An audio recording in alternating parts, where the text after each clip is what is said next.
Šiandien jums paruošiau labai įdomų vaizdo įrašą, nes daugelis žmonių namuose turi vaismedžių, jie atrodo labai žali, su daug lapų, bet bėga metai, o vaisių taip ir nesulaukia. Ir tai gali išvesti iš kantrybės bet ką, nes matai, kad medis sveikas, auga, bet vaisių neduoda.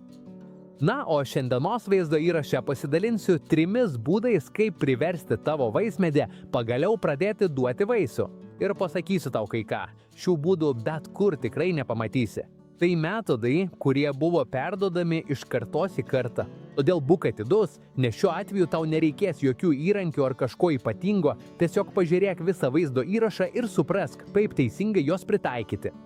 O dabar eikime prie jų. Pirmasis būdas tikriausiai yra pats paprasčiausias, bet kartu ir vienas veiksmingiausių. Ir kalbame apie įbrėžimą. Įbrėžimas tai labai paprasta, bet itin veiksminga technika. Čia nereikia nei perpjauti medžio, nei padaryti jam didelės žalos. Svarbu tik sukelti nedidelį dirgiklį, lengvai ir kontroliuotai paliesti. Bet žinoma, kyla svarbus klausimas, kodėl tai veikia? Nes medžio viduje nuolat teka sula.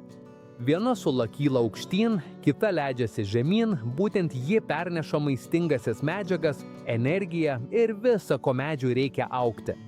Taigi, kai padarai nedidelį pjovimą, tu šiek tiek pakeiti tą srovę.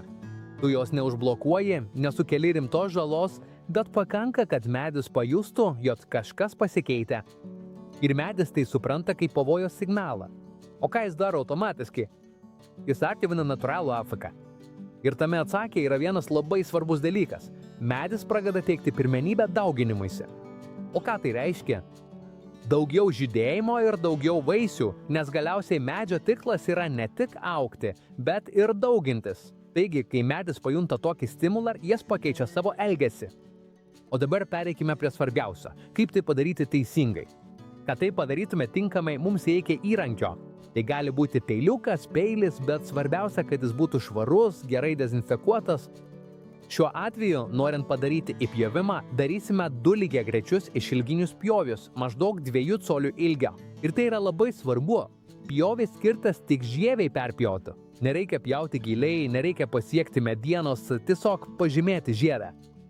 Niekada negalima pjausti šakos aplinkui. Šiuo atveju mes neapjuosime, nedarome žiedinio pjūvio, darome tik įpjovimą. Tai atliekama maždaug 50% šakų, kurias nori paskatinti augti. Pavyzdžiui, jei turi medį su 10 šakų, gali tai padaryti 5 šakoms toms, kurias nori, kad pirmosios duotų derlių. Vėliau pats medis pasirūpins, kad energija pasiskirstytų likusioms šakoms. Taip pat norėčiau, kad jei tau kiltų kokių nors klausimų apie šį metodą, paliktum jos komentaruose. O dabar pereikime prie antrosios technikos. Tai viena iš tų technikų, kurios išgirdus pirmą kartą atrodo visiška beprotybė, bet iš tiesų turi daugiau prasmės nei atrodo. Ji vadinama kamieno daužimu arba kalenimu.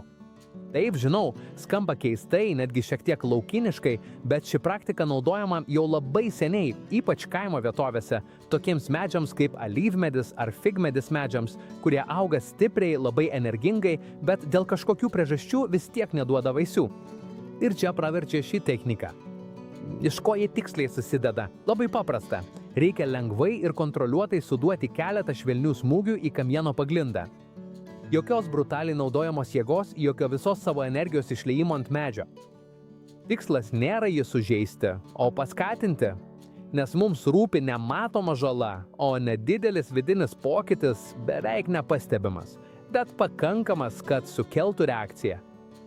Kai tai darai teisingai, šiek tiek pakeiti sulos tekėjimą medžio viduje ir tas mažas pokytis sukelia streso signalą. Bet štai kas įdomu, ne visas stresas yra blogas. Iš tiesų, gamtoje lengvas ir kontroliuojamas stresas gali būti būtent tai, kas suaktyvina išlikimo mechanizmus. O medžio atveju tai reiškia vieną labai aiškų dalyką – daugintis.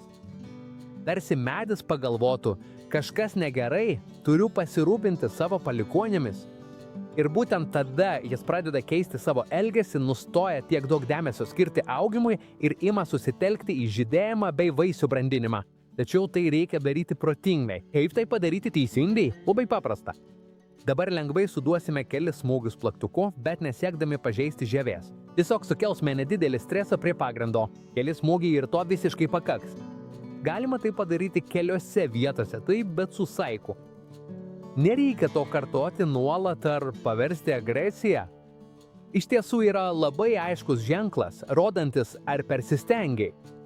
Jei pradedi laužyti žievę ar daryti gilias žaizdas, tu jau nebestimuliuoji, o žaloji. O tai yra visiškai priešinga tam, ko siekiame. Čia svarbiausia ne jėga, o tikslumas suprasti, kad tu iššauki reakciją, o ne ją primeti. Įdomumo dėliai, daugelie vietoje tai net nebuvo daroma su metaliniais įrankiais. Buvo naudojami mediniai įrankiai būtent tam, kad būtų išvengta per didelės žalos, nes esmė nebuvo būti grubiam, o suprasti medį ir tiksliai žinoti, kiek galima spausti, kad nesulaužytum. O dabar pereikime prie vienos įdomiausių technikų, kuri taip pat dažniausiai kelia daugiausia klausimų, kai apie ją išgirsti pirmą kartą – šakų sukimas. Nes taip tai skamba šiek tiek agresyviai. Tas dalykas, kai paimi šaką ir sukyja tol, kol pasigirsta trakštelėjimas, iš pirmo žvilgsnio neatrodo kaip geriausias dalykas, kurį gali padaryti medžiui. Bet kaip ir kitose technikose, čia nekalbama apie žalojimą, o apie reakcijos išprovokavimą. Ir įdomu tai, kad tai nėra kažkas išskirtinio. Ši technika buvo naudojama daugelėje pasaulio vietų. Europoje ypač formuojant vaismedžius. Azijoje tokiose technikose kaip bonsai. Latino Amerikoje praktiškai snubudų laukuose. Šiaurės Amerikoje valdymo sistemose siekiant kontroliuoti augimo stiprumą. Afrikoje tradicinėje žemdirbystėje pritaikytoje prie atšiauresnių sąlygų. Vadinasi, tai nėra kažkas naujo tai žinios, kurios jau seniai veikia. Na gerai, o iš ko tiksliai tai susideda? Labai paprasta. Tai reiškia, kad paimama šaka, paprastai jauna arba lanksti, ir ji pamažu sukama tol, kol pajunti lengvą traškėsį, tą švelnų traškelėjimą, bet taip, kad šaka visiškai nelūžtų. Būtent tas tikslus momentas yra svarbiausias, nes tada šakos struktūroje sukuriamas vidinis mikropokytis. Tai nėra didelė matoma žala, bet pakankama, kad medis ją pastebėtų. O kas tada nutinka? Vyksta keli dalykai vienu metu. Viena vertus, šiek tiek sumažėja sols tekėjimas toje šakoje. Kita vertus, toje vietoje pradeda kauptis maistinės medžiagos ir cukrus. Be to, sumažėja vegetatyvinis augimas. Tai reiškia, kad medis nebesutelks tiek dėmesio į lapų auginimą ir šakų ilginimą. Ir visa tai sukelia būtent tai, kuo siekiame – daugiau žydėjimo, daugiau vaisių. Trumpai tariant, mažiau lapų ir daugiau vaisių. Nes prisimink, medis, kuriam patogu, auga, bet medis, kuris jaučia spaudimą, duoda derlių. Taigi, jei turi vaismedį, kuris neduoda vaisių, ne visada reikia pridėti daugiau trąšų, daugiau laistyti ar daugiau prižiūrėti. Kartais jam tiesiog reikia šiek tiek paskatinti. Žinoma, visada reikia elgtis protingai, nes riba tarp paskatinimo ir pakenkimo yra labai siaura. O jei tau patinka tokios technikos, apie kurias ne visi pasako, šiame kanale jų rasi daugiau. Ir jei nuspręsi pritaikyti kurią nors iš jų, pradėk po truputį. Išbandyk ant vienos šakos, stebėk, kaip reaguoja medis ir tada nuspręsk. O dabar, jei tau patiko šis vaizdo įrašas, pasidalink jo su draugais, kuriems taip pat patinka augalai. Parašyk komentaruose, iš kur mus žiūri ir su kuriuo vaismedžiu ketini tai išbandyti.